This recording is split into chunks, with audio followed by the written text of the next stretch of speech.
and the response by the government. Kampala traders today went ahead with a sit-down strike to show dissatisfaction over what they say is a government's reluctance to respond to the rising cost of living and other issues that directly affect the cost of doing business in Uganda. The decision by the traders to carry on with the strike came on the heels of an earlier communication through their chairman, Mr. Evarist, had been called off after the intervention of President Museveni. Today, government appealed to the traders to call off the strike, which ends tomorrow, so as to give government 1 month to address these concerns. Trade and Industry Minister Amelia Chembandi told traders at Nachivo Stadium the government needs time to work on the depreciating shilling, adding that the Minister of Finance will table the matter in Cabinet and Parliament with clear proposals on how to deal with the escalating dollar. However, traders reacted by jeering the minister, saying the time scale was too long and demanding immediate action. Traders started the 2-day strike by closing their businesses today in protest at the depreciating shilling, high taxes and an increase in the trading license fee. Traders told Mrs. Chembadi that they have lost much of their capital because of the depreciating shilling. They also wondered why they are paying taxes on imports to the Uganda Revenue Authority and rent for shops in dollars rather than shillings. In Parliament, government indicated that it was ready to postpone raising trading license fees so as to look into the demands of the traders. Government has indicated in Parliament that it has also undertaken a registration of foreigners to establish what kind of businesses they are running. In response to the challenges at hand today, the central bank increased the interbank lending rates to 13% from 11% previously, a move that is set to push higher commercial bank lending rates.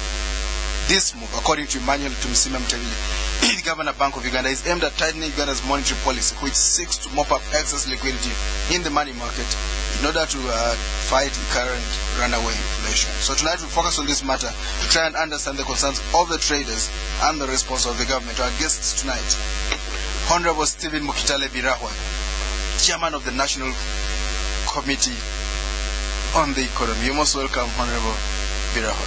Good evening, everyone. I want to sincerely both the consumers and the traders. It's not about only the traders, because the one who bears the brand finally is the consumer. We also have Honorable Muhammad Nsereko, Kampala Central Member of Parliament, also a member of the Committee on the National Economy. You're most welcome, Honorable Nsereko. Thank you very much, and a great evening, very sad one, to all the people of Uganda and mainly the people of my constituency. I would like to first of all sympathize with you, first of all those traders that have gone to a sit-down strike in lieu of exercise of their constitutional right and in lieu of seeking redress from this government. I understand whatever you're going through, and I'm with you toe by toe. Rest assured, we want this matter addressed.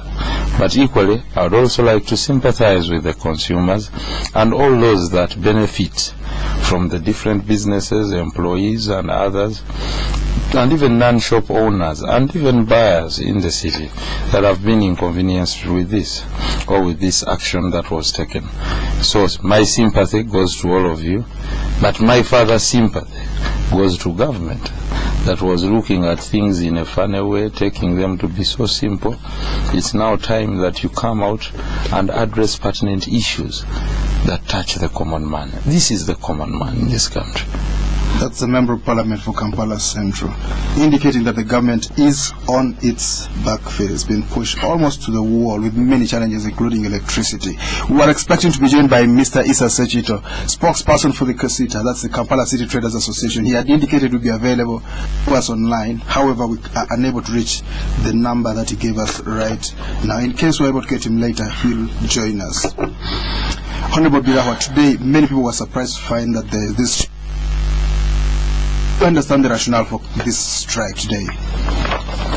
Of course, I wouldn't want to be on the side of justifying the strike, but as I've already mentioned that the challenges this country is facing at this point in time are serious.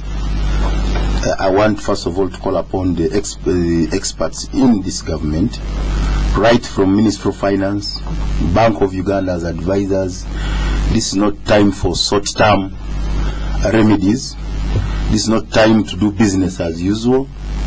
This is time really to go on the drawing board and call a spade and tell us what has actually gone wrong and what are the short-term, medium-term and long-term interventions which are threatening a shilling which has been stable for over a decade, which are threatening the country where we've been proudly, I'm just from South Africa, and I was proudly telling people that Uganda in the next 3 years is going to be a middle-income country.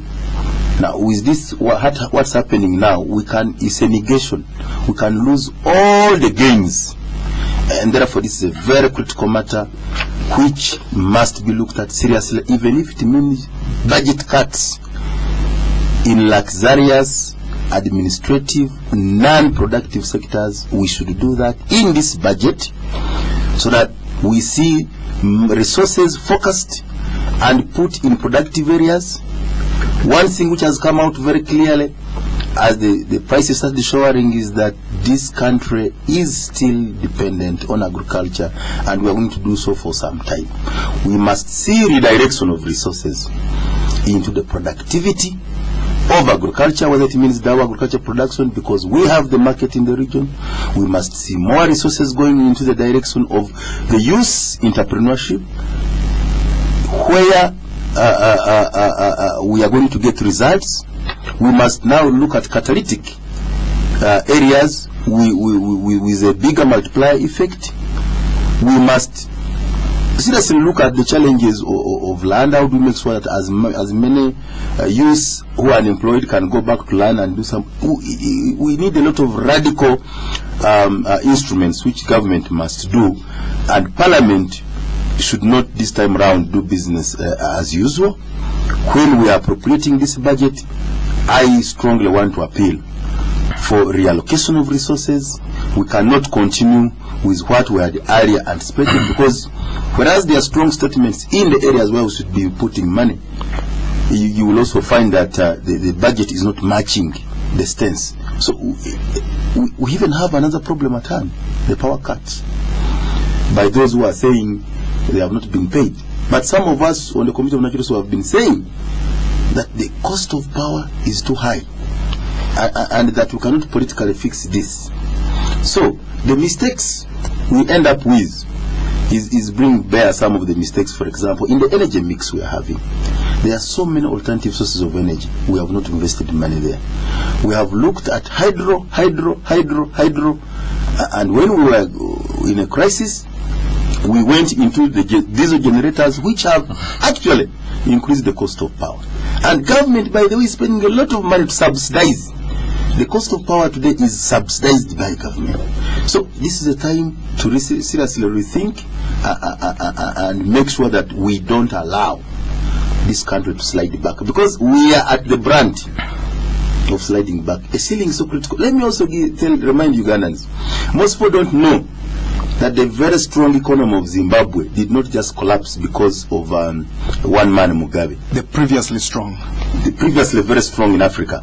But one mistake, one sentimental expenditure on veterans and paying them all the money has caused Zimbabwe a problem which up to now cannot be fixed. They are just trying, but it has taken them almost a decade to fix. To put money in a non-productive. You want to please the veterans, you release money to them, and destroy the economy. Their money lost it, and up now they can't. So this is time to rethink. Wherever we go, the other day I wanted some rands in South Africa. The process of just selling dollars to rands is so detailed. It could be time for Uganda, this over-liberalized forex, I think it is the easiest place in Africa to repatriate profits, supernormal profits. By the way, we have a lot of companies, including telecoms. I'm happy I can use a mobile in Ulisa, but the rip-off is too much. The telecom companies are killing this country, and they don't plow back. They will not show you a single entrepreneur, a single project of youth employment where they are putting money. They are ripping us off. This is the time for us to start looking about some of these areas. How much should an investor in Uganda take away? It's time to start asking such questions.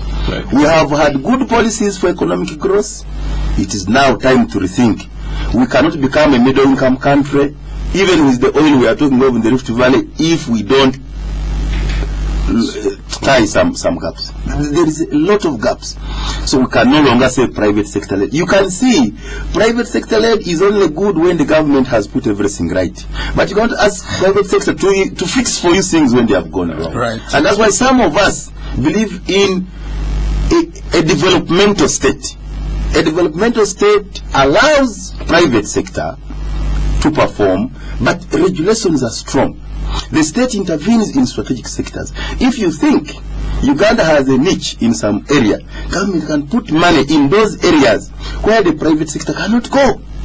And this is, you see, we are talking about the structure of the state. Right. When somebody says that the problem is the food and the food and the food, you are basically saying there's a problem with the structure of the state. Exactly. So that's where we should be doing the fixing. That's Honorable Stephen Mukyala was speaking very passionately about this economy. Of course, this is an economy that's in dire straits. You could even use the word in a crisis. Interest rates are rising. Inflation is in double digits for the first time in 17 years. The foreign exchange regime is very unstable. We're seeing very wide spreads, which indicates the market is not yet stable. Power, there's a power shortage. We have a deficit of about 120 megawatts. Much of our electricity is generated by electricity, which is very expensive. Government had indicated it would spend $212 million this year on government subsidies, on power subsidies, $212 million. We do not know what has happened to that. Honorable Muhammad Nsereko, the traders are striking today. Is that fair? Or is it not fair? 100% in a democratic country like Uganda, where we call for good governance. When people are dissatisfied with something, they've worked